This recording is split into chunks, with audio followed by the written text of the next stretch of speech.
Hello दोस्तों, श्रीमद् भगवत गीता के प्रथम अध्याय में आज हम 22 से 40 तक के श्लोकों को पढ़ेंगे। इसमें हम देखेंगे अर्जुन सेना का निरीक्षण करता है और मोह से व्याप्त होकर कायरता, स्नेह और शोक युक्त वचन कहता है। तो श्लोक 21 में अर्जुन भगवान श्री कृष्ण को कहता है कि उनका जो रथ है वो 200 सेनाओं के मध्य में ले चलिए। तो श्लोक 11 से लेके 21 तक का जो वीडियो का लिंक है मैंने इस वीडियो के डिस्क्रिप्शन बॉक्स में दिया है। श्लोक 22 और 23 में अर्जुन कहते हैं, मैं यहाँ उपस्थित युद्ध की अभिलाषा रखने वालों को और शस्त्रों की इस महान परीक्षा में जिनसे मुझे संघर्ष करना है उन्हें देखना चाहता हूँ। मुझे उन लोगों को देखने दीजिए जो यहाँ पर धृतराष्ट्र के दुर्बुद्धि पुत्र को प्रसन्न करने की इच्छा से लड़ने के लिए आए हैं।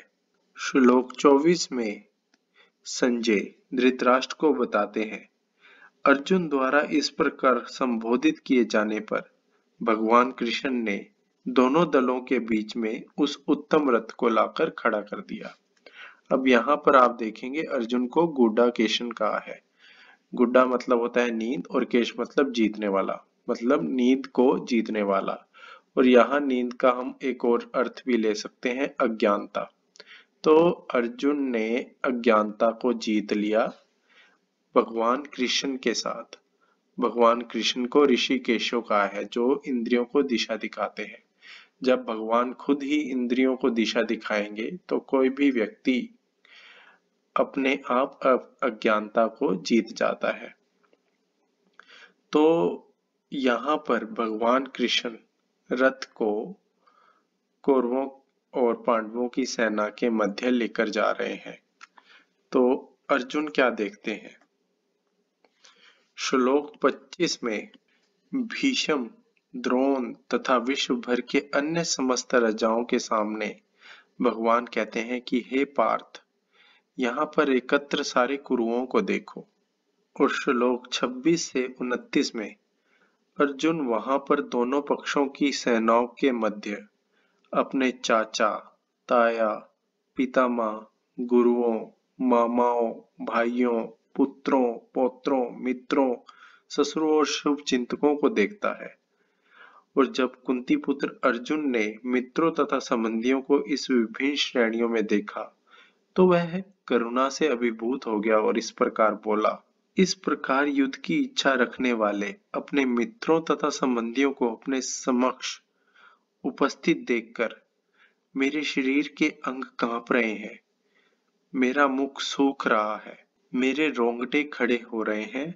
और श्लोक 30, 31, 32, 33 में अर्जुन कहते हैं कि मेरा गांडीव धनुष मेरे हाथ से सरक रहा है, मेरी त्वचा जल रही है, मैं यहाँ अब और अधिक खड़ा नहीं रह सकता, मैं अपने आप को भूल रहा हूँ, मेरा सर चकरा रहा है। हे कृष्ण, मुझे तो केवल अमंगल के कारण दिख रहे हैं। हे कृष्ण, इस युद्ध में अपने ही स्वजनों का वध करने से ना तो मुझे कोई अच्छाई प्राप्त होगी और मैं उससे किस प्रकार की विजय, राज्य या सुख की इच्छा रख सकता हूँ। हे गोविंद, हमें राज्य सुख अथवा इस जीवन से क्या लाभ, क्योंकि जिन सारे लोगों के लिए हम उन्हें चाहते हैं वे ही इस युद्ध भूमि में खड़े हैं। और श्लोक 34 से 37 में अर्जुन कहते हैं, हे मधुसूदन, जब गुरुजन, पितृगण, पुत्रगण, पितामह, मामा, ससुर, पौत्रगण, साले तथा अन्य सारे संबंधी अपना अपना धन और प्राण देने के लिए तैयार हैं और मेरे समक्ष खड़े हैं, तो फिर मैं इन सबको क्यों मारना चाहूंगा, भले ही वे मुझे क्यों ना मार डालें। मैं इन सभी से लड़ने को तैयार नहीं।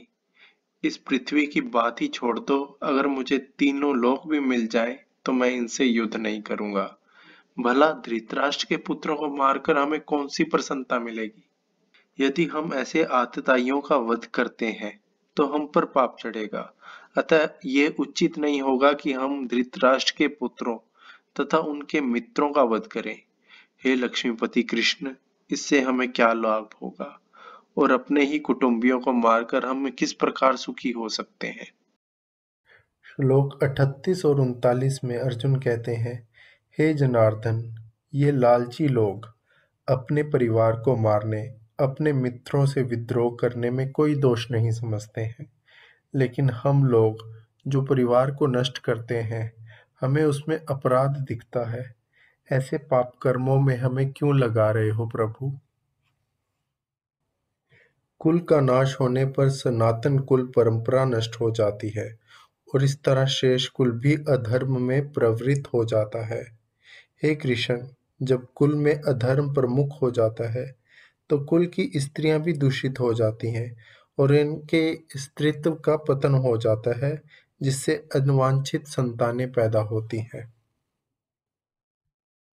श्लोक 42 से 45 में अर्जुन कहते हैं कि अनवांछित संतानों की वृद्धि से निश्चय ही परिवार के लिए तथा पारिवारिक परंपरा को नष्ट करने वालों के लिए नरक जीवन की प्राप्ति होती है। ऐसे पितृलोक गिर जाते हैं क्योंकि उन्हें जल तथा पिंड दान देने की क्रियाएं समाप्त हो जाती हैं। जो लोग कुल परंपरा को नष्ट करते हैं और इस तरह अनवांछित संतानें पैदा करते हैं, उनके दुष्कर्मों से समस्त प्रकार की सामुदायिक योजनाएं तथा पारिवारिक कल्याण कार्य नष्ट हो जाते हैं। हे प्रजापालक कृष्ण, मैंने गुरु परंपरा से सुना है कि जो लोग कुल धर्म को विनाश करते हैं, वे सदैव नरक में वास करते हैं। ओह!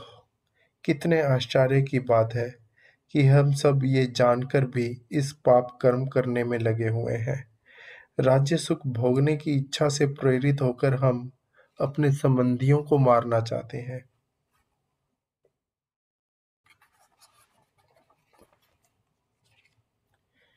यदि शस्त्रधारी धृतराष्ट्र के पुत्र मुझे निहत्थे तथा रणभूमि में प्रतिरोध न करने पर भी मार दे तो भी मुझे स्वीकार होगा। यह कहकर अर्जुन अपना धनुष बाण एक ओर रख देते हैं और शोक संतप्त होकर रथ के आसन पर बैठ जाते हैं। यहाँ पे श्रीमद् भगवत गीता का प्रथम अध्याय समाप्त होता है और इसके बाद मैं शुरू करूँगा श्रीमद् भगवत गीता का दूसरा अध्याय, जिसका लिंक मैं इस वीडियो के डिस्क्रिप्शन बॉक्स में डालूँगा। जय श्री कृष्ण।